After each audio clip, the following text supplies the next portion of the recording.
Origin of the MCU part 3। जैसे जैसे civilisations बढ़ती गई, कुछ एंशिएंट लोगों ने डिस्कवर किया मैजिक को और फिर उसे प्रैक्टिस किया, और इस मैजिक को उन्होंने नाम दिया मिस्टिक आर्ट, और इन्हें प्रैक्टिस करने वालों को कहा जाता है सॉर्सरर। और फिर इन सब मिस्टिक आर्ट्स का मास्टर होता है अगामोटो।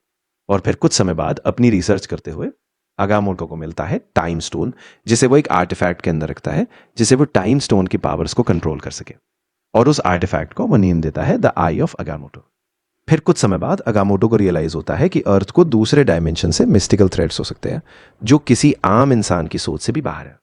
तो अर्थ को इन थ्रेड से प्रोटेक्ट करने के लिए अगामोटो बनाता है 3 सैंक्टम्स, एक न्यूयॉर्क में, एक लंदन में और लास्ट हांगकांग में। और इसी समय एक दूसरी डायमेंशन जो अर्थ से सेपरेटेड थी, कुछ मिस्टिकल वेल के द्वारा एक और प्रॉब्लम इमर्ज हुई थी, द ड्वेलर इन डार्कनेस, एक डेमोनिक एंटिटी जो दूसरों की सोल्स को खाकर और स्ट्रांग हो जाती है। सारी सिविलाइजेशंस एक साथ आती हैं उनके ग्रेट प्रोटेक्टर के ऑर्डर्स में, जो था एक एंशिएंट ड्रैगन। वो ड्रैगन उन्हें बताता है कि उस डेमोनिक एंटिटी को डार्क गेट्स के पीछे बंद करना पड़ेगा। तो फिर वो सब उस डेमोनिक एंटिटी को ड्रैगन की हेल्प से डार्क गेट्स के पीछे बंद कर देते हैं। फिर इन्हीं डार्क गेट्स के पास सिविलाइजेशंस बनती है रोस्टालो, जो कि एक रेफ्यूज सिटी है और सैंक्चुरी ऑफ पीस था, जहां पर बहुत से मैजिकल एनिमल्स रहते थे और वहां के लोग उन डार्क गेट्स की प्रोटेक्शन करते थे।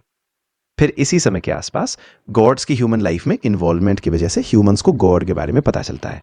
लेकिन कुछ गॉड्स, जैसे कि इजिप्शियन गॉड्स, ह्यूमन लाइफ में ज्यादा इन्वॉल्व नहीं करते।